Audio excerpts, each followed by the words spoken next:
We're on page 309 in John T. Christian's A History of the Baptist.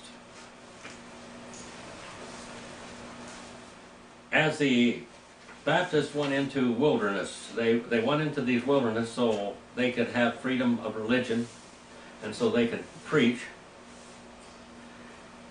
And we're going to run into some of this as we go there. A lot of Indian trouble. Now you can't blame the Indians too much because they had taken over the east coast part of the country, and as they're coming into what we call the Midwest now, Missouri and Mississippi and Ohio, Kentucky, Tennessee, as you're coming into these areas, they're seeing they're going to come in and take over our place again and just run us off, which they had done otherwise. And so they're fighting for their freedom and for their land. And the Baptists are trying to find some place where they can worship God without being arrested, killed, shot, burned, dunked in the rivers until they were drowned. He said this settlement was made in perilous time. The Indians made every exertion to cut them off and prevent their settlements. They tried many stratagems to decoy them ashore in their passage down the river. After they settled, they were continually lurking to destroy them.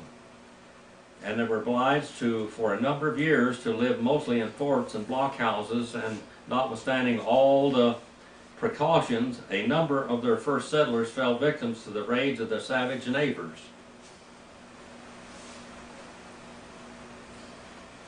Now,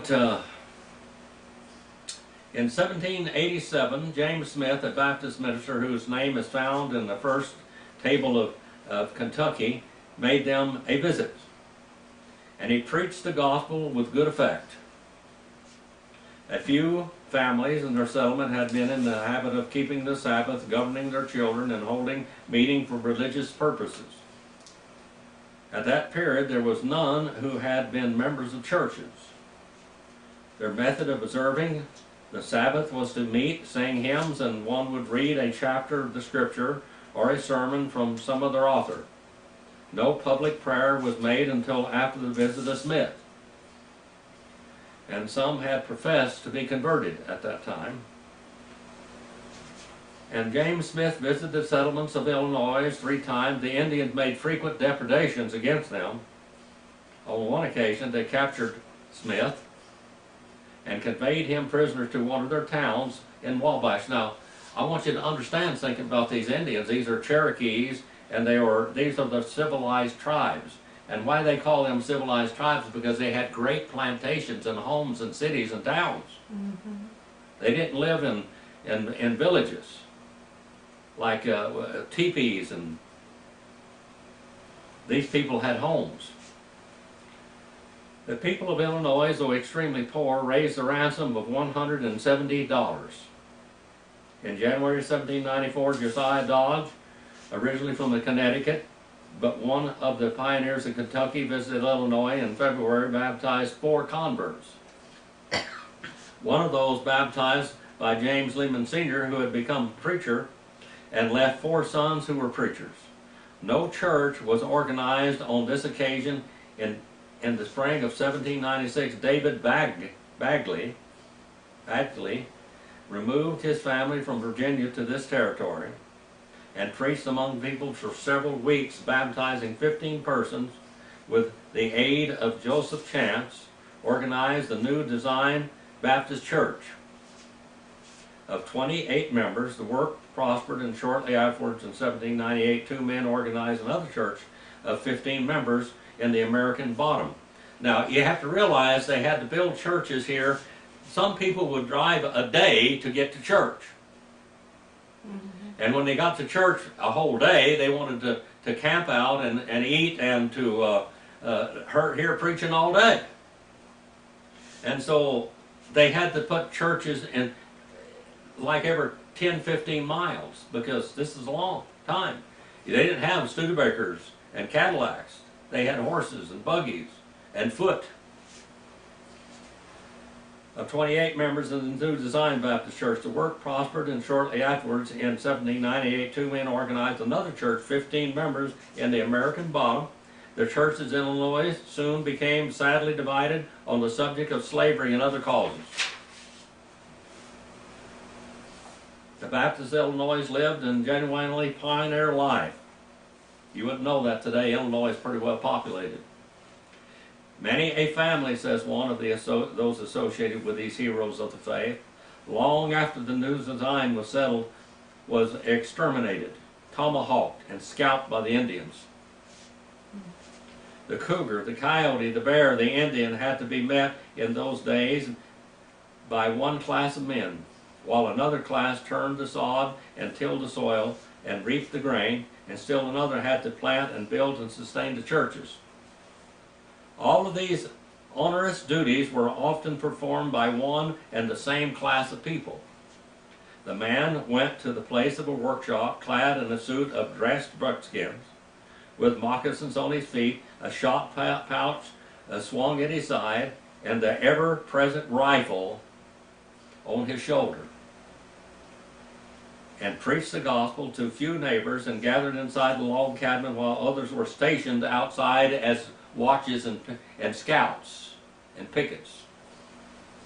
In this company of pioneers, J.M. Peck was a mighty man, born in Litchfield, Connecticut in 1789, a descendant of one of those by whom the New England colonies were planted. With imperfect advantages of the early education reared in a Congregationalist, but becoming a Baptist through independent study of the New Testament. Ordained at Catskill, New York in 1813, after a brief pastorate in Armenia, in that state he removed to 1816 to Philadelphia, where he studied theology under Dr. Stoughton, and having later caught the missionary spirit from Luther Rice. Remember Luther Rice now? Adoniah Judson and Luther Rice. He devoted his life thenceforth to missionary services in the West. Now we're talking about home missions. Not foreign missions, but home missions. But in all reality, this may as well have been foreign country. His home was in the first in St. Louis and in St. Charles, Missouri. But after some years, he fixed it finally at Rock Spring, Illinois. From this time on, he became a principal figure in Illinois Baptist Society until his death in 1858. He was, says Sprague, undoubtedly one of the most remarkable self-made men of the day. He was among Baptists in home mission work in the West, what Judson was there in foreign work. After a long and tiresome trip, he reached St. Louis, which was, for a time was the base of his operations. In this new country, he had assumed a most discouraging task, and his journal sets forth the extreme difficulties which he encountered. The people, he said, throughout these extreme frontier settlements were quite ignorant. Few could read and write, and fewer families had Bibles. Why do you need a Bible if you can't read or write? The only reason why Baptists had Bibles, if you couldn't read or write, is to write down when you got married, when a man and a woman can seal themselves to each other, and then every child that they had. And these Bibles were legal records.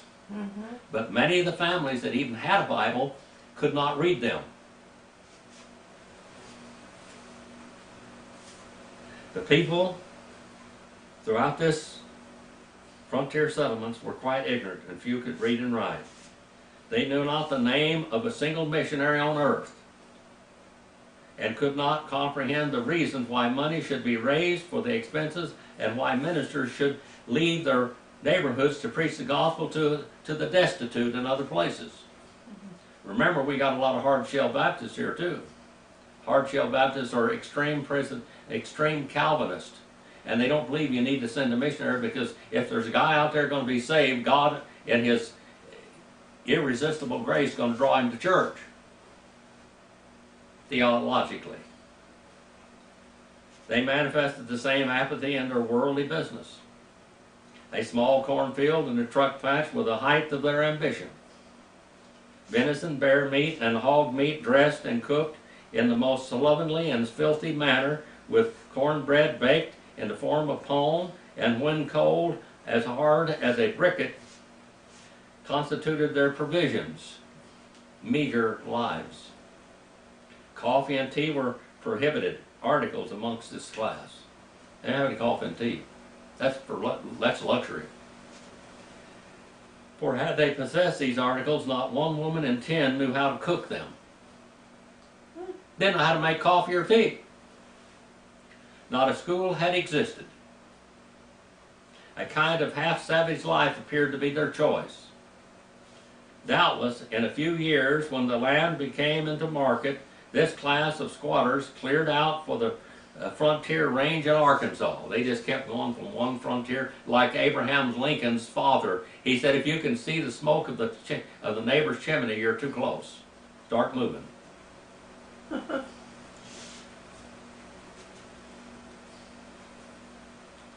He said, the first thing is to select the right place in some hollow or ravine. Now he's going to spend the night out in the open wilderness from the wind, and if possible, behind some old forest giant which the storms of the winter have prostrated, fallen down. And when the reader don't build your fire against the tree, for this is the place for your head and shoulders to lie, and around which the smoke and the heated air curl. And don't be so childish as to lie on the wet ground and frozen earth without a bed. Even Bigfoot make beds when they lie down. Yeah, so do pigs. Now, maybe you don't believe that, but that's a fact. Gather a quantity of grass, leaves, and small brush, and after you have cleared away the snow and provided the protection from the wet, cold earth, you may sleep comfortably.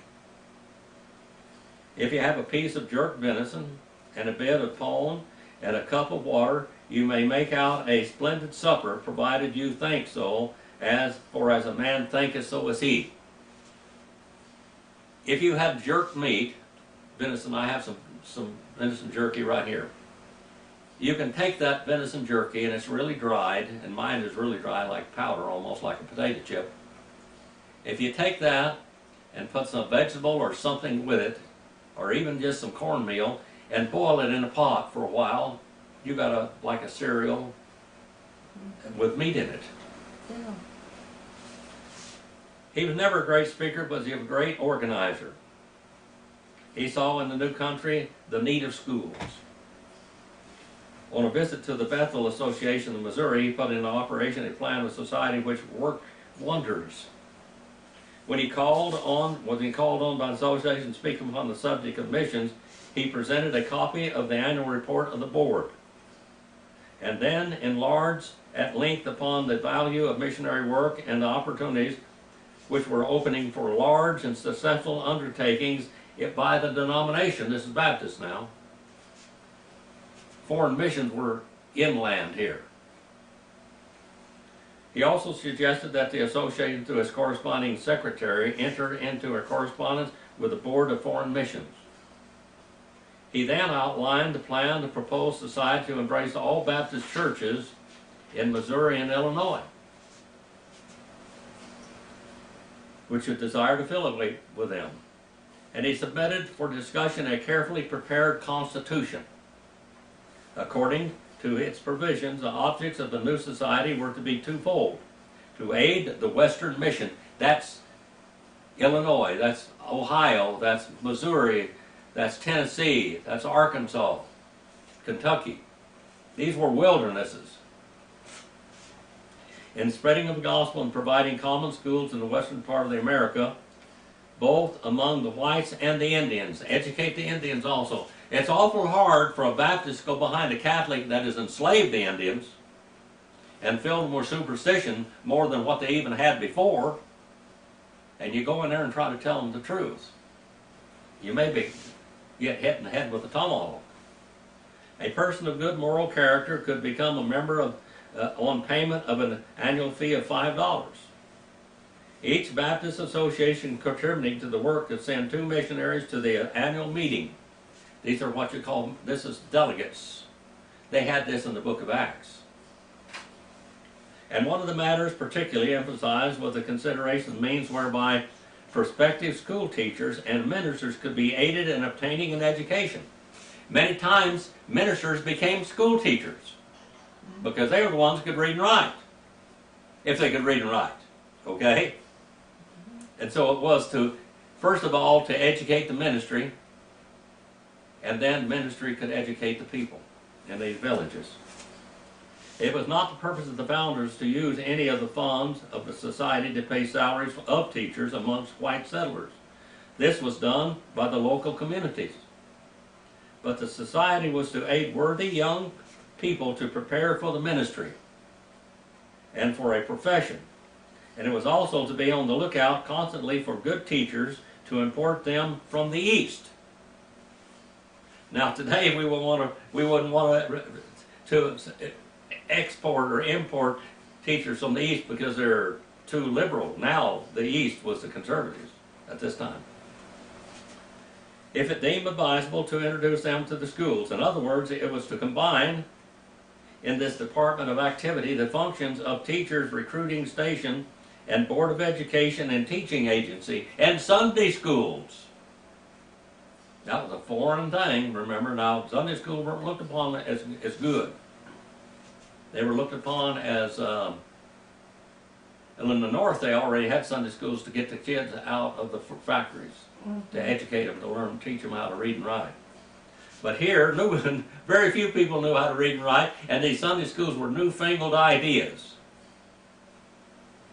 In spite of the opposition of the two visiting preachers from the Boone's Lick country, who were anti-mission and anti-everything, the Bethel Association voted heartily to endorse the plan embodied in the Constitution which had been submitted.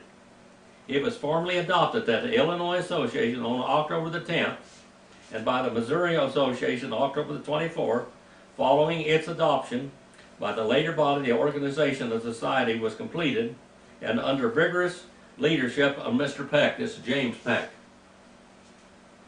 It began operation almost immediately. It was the first society of any denomination to be organized west of the Mississippi for philanthropic purposes. It is natural for ardent natures to dream dreams. It is easy and fascinating to form plans and to translate them into constitutions and bylaws. The new society was a vision and an ambition. What was it? What really was it? Was it anything more than that? To do this, you have to get people to cooperate. And that wasn't quite as easy. You can put down all the laws and all the best plans of mice and men, but you've got to get people to cooperate. The provisions already outlined, for instance, with regard to the oversight of the teachers, the improvement of educational facilities, sound, impressive, rather statesmanlike, but were they workable? Distances were great. Facilities for travel were a minimum. The churches were poor and widely scattered. The preachers were ignorant. The sentiment against schools and education was strong.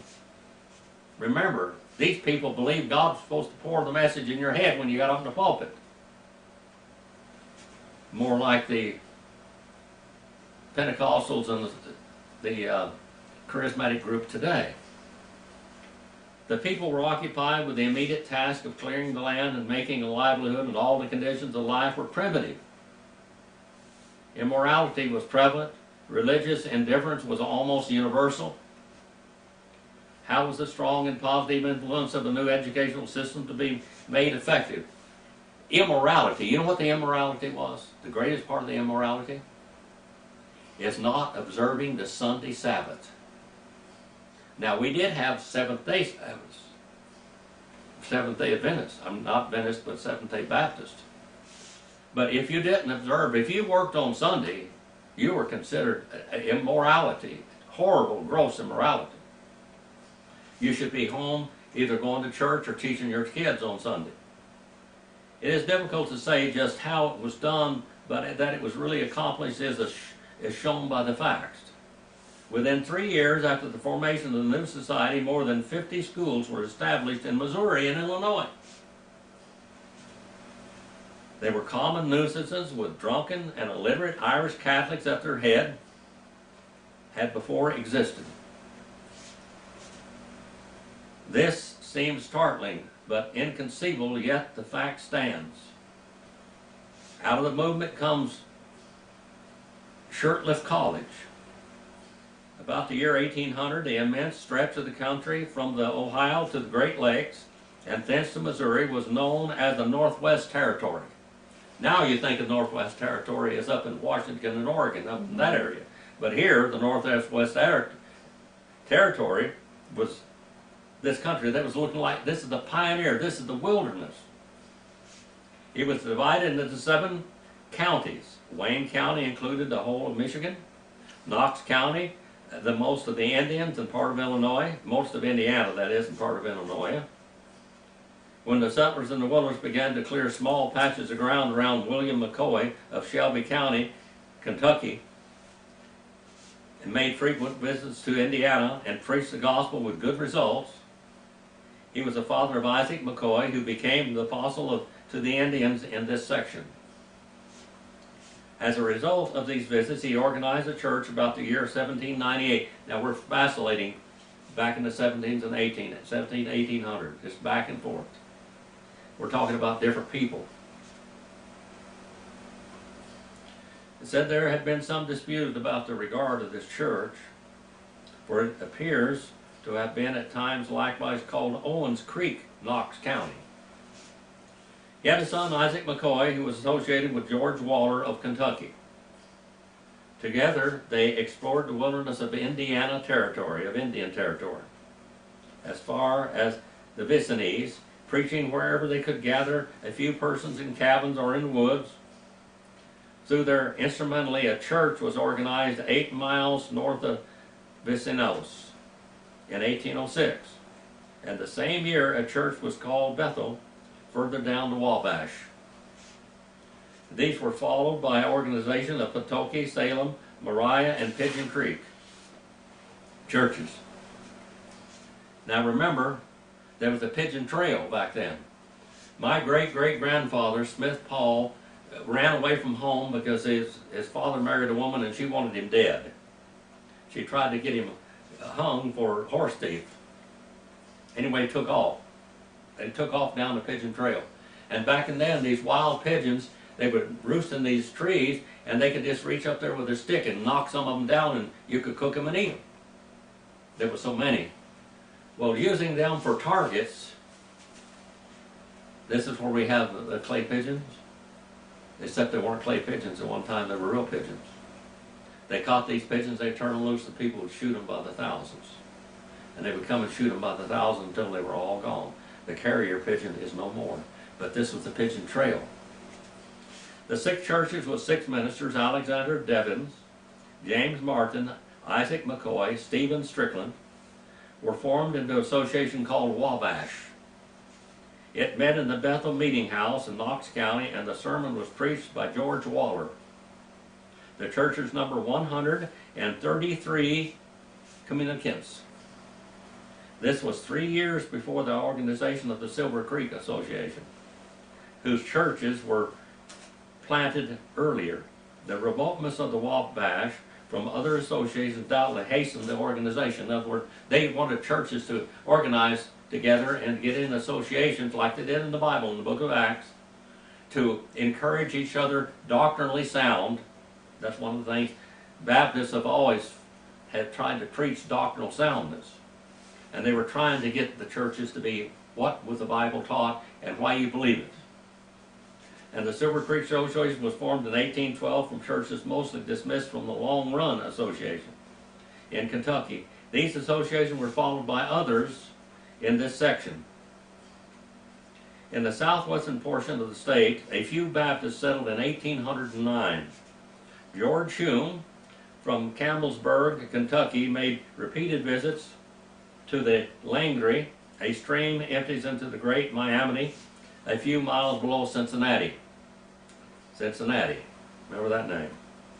His labors were blessed, and in 1811 a revival followed in which a great number were baptized. Thus at Longer Church were formed and built the first house of worship, costing $300. This was the first church house in this whole district. Association was soon formed. Association was formed of several churches in that area. Some of the churches only met in caves and homes. The two foremost men were John Watts and Jesse Holman. Watts was a man of great gifts, but gave up the ministry to become a United States Senator. Holman was born near Danville, Kentucky, and he became the Supreme Court judge of the state and afterwards a federal judge. He did not give up the ministry and was a tower of strength for the Baptist cause. The following is a story of the removal of Judge Holman to Indiana, and was published after his death, and will give some idea of the sacrifices. Now this is quite a story of these early settlers.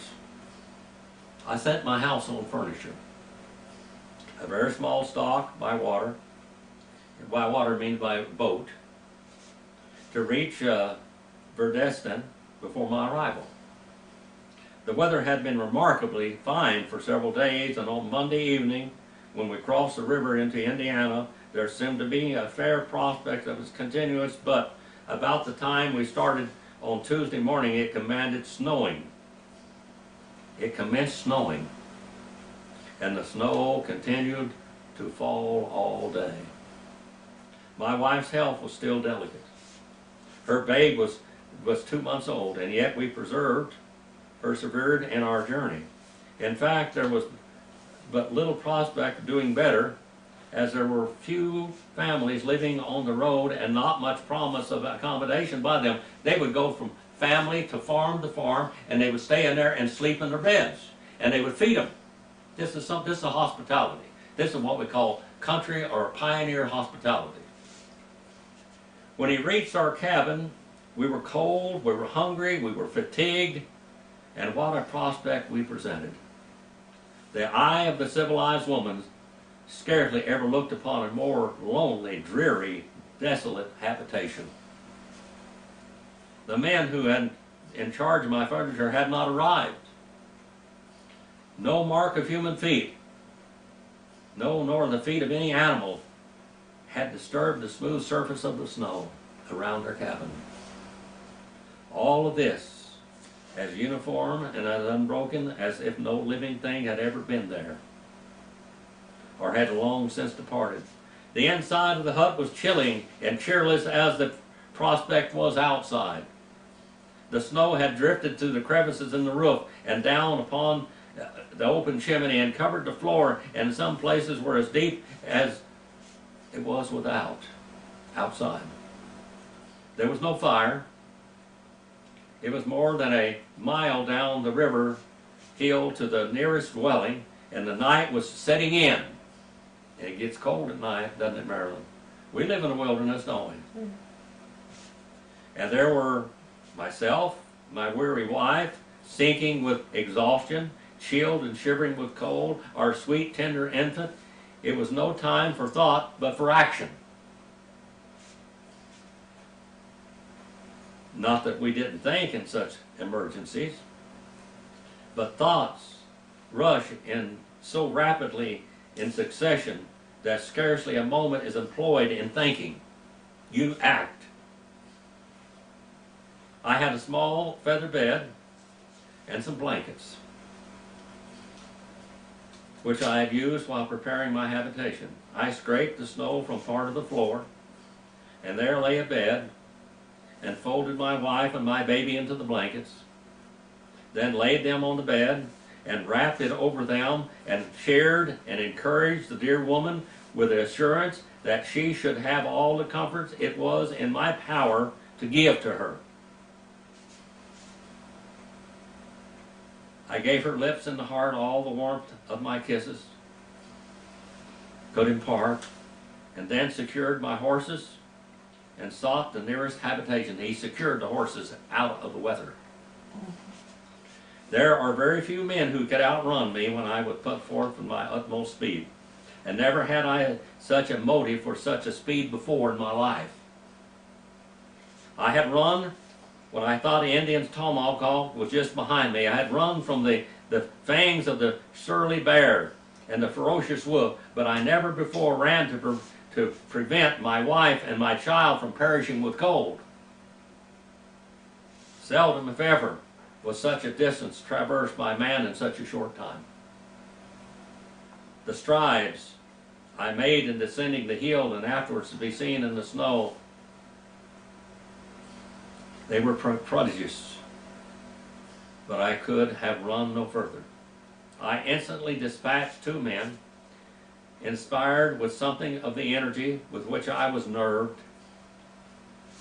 I had to pause to breathe for a few minutes myself, but my wife and my child were too dear to me to let me linger while I was able to move.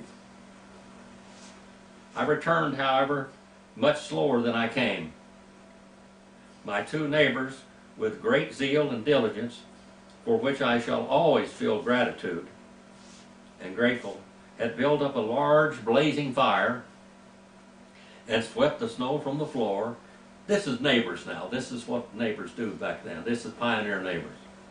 And my wife, with bright countenance, was soon seated before the fire, and one of the few stools which were at my only seats, our neighbors having rendered all the assistance we needed, returned home. I had a coffee pot and some teacups. Now these were luxuries, people. That's the judge now. This is the big shot. But his furniture didn't make it there. He's going to go out in this country, he's going to preach the gospel.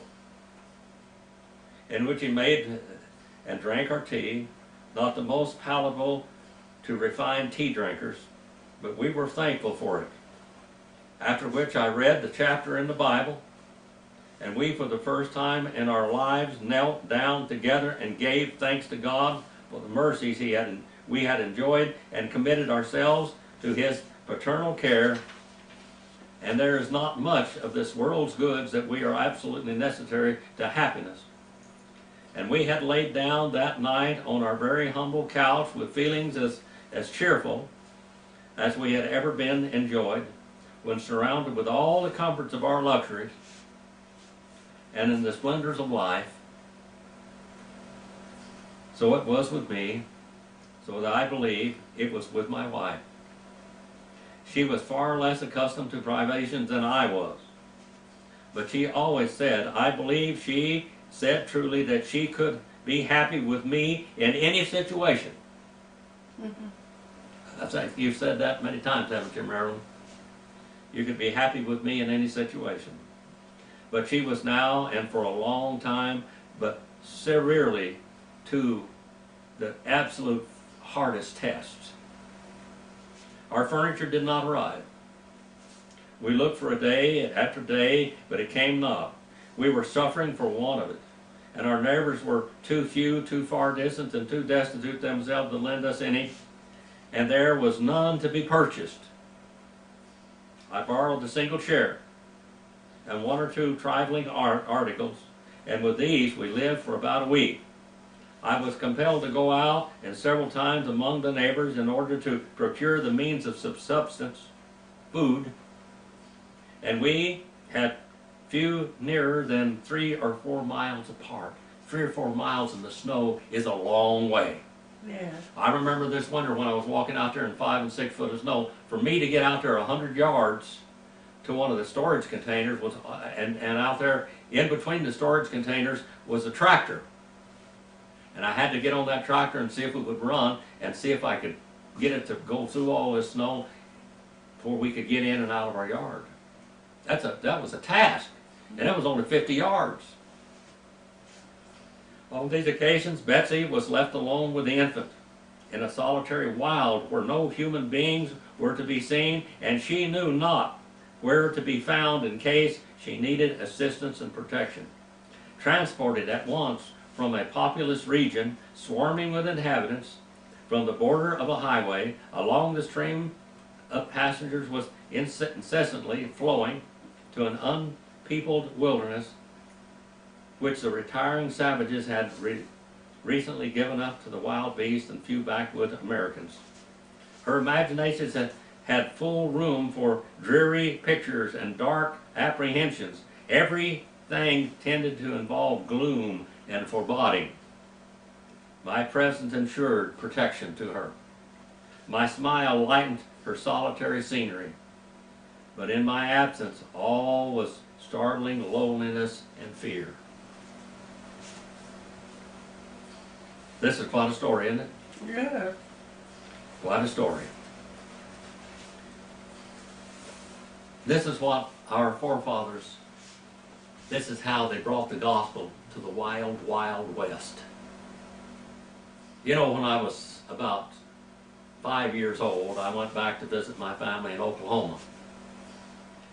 And I watched a little bit of TV at neighbors' houses, listened to radio programs and things. And when I was going to go back to Oklahoma and Texas, I was thinking I was going to the Wild West, and I was living in the Wild West. In all reality. And every time I saw a Texaco station, I thought it was Texas. I thought we were there. When I got there, I was so surprised. We had more horses in California than they did in Texas in places. There were cities.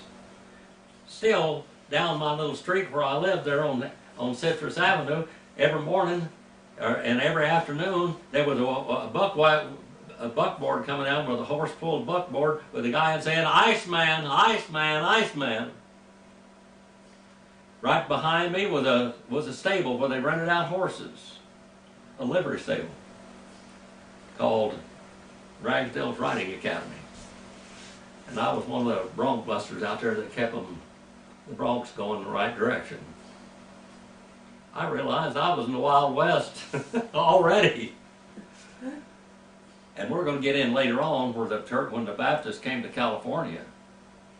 The Northern Baptists and the Catholics had made a compact that they were never going to send a Baptist out in California, and here these Southern Baptists came.